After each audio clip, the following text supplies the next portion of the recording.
5 साल तक जेल और वो भी बिना ट्रायल, चार्जशीट भी फाइल नहीं हुई है। अब सुप्रीम कोर्ट ये कह रहा है कि यूएपीए के मामले में क्या बेल इज अ रूल हो सकता है कि नहीं। अब नॉर्मल केसेस में क्या होता है कि bail is a rule and jail is a exception, लेकिन यूएपीए क्या है, unlawful activities and prevention act. ठीक है, इसमें क्या होता है, क्योंकि टेरर रिलेटेड एक्टिविटीज में या दंगों में इन्वॉल्व होता है, नेशनल सिक्योरिटी से जुड़े हुए मामलों में इन्वॉल्व होता है, तो उसके ऊपर यूएपीए लग जाता है, जिसमें bail is a rule and bail is exception माना जाता है। बेल बड़ी मुश्किल से मिलती है। तो 2020 के दिल्ली दंगों की बात करें तो उसमें कुछ एक्यूज्ड थे जिनको बेल नहीं मिल पा रही थी और चार्जशीट भी पुलिस की तरफ से फाइल नहीं हो पा रही थी। तो अलग अलग जो सुप्रीम कोर्ट की बेंचेस थी, चाहे डिवीजन बेंच हो या 3 जजेस की बेंच हो, वो अलग अलग अप्रोच के साथ चल रहे थे।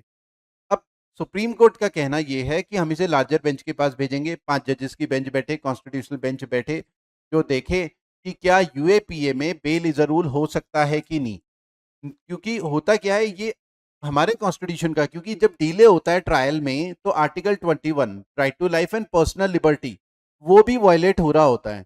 अब नेशनल सिक्योरिटी तो इंपॉर्टेंट है ही, लेकिन साथ ही साथ हमें यह भी देखना है कि इंडिविजुअल लिबर्टी उसका भी वायलेशन नहीं होना चाहिए। तो यहां पर हमारा जो एग्जाम के पॉइंट ऑफ व्यू से, एक तो आर्टिकल 21 आपको ये ध्यान रखना है और यूएपीए 1967 का एक्ट है, ये आपको ध्यान रखना है।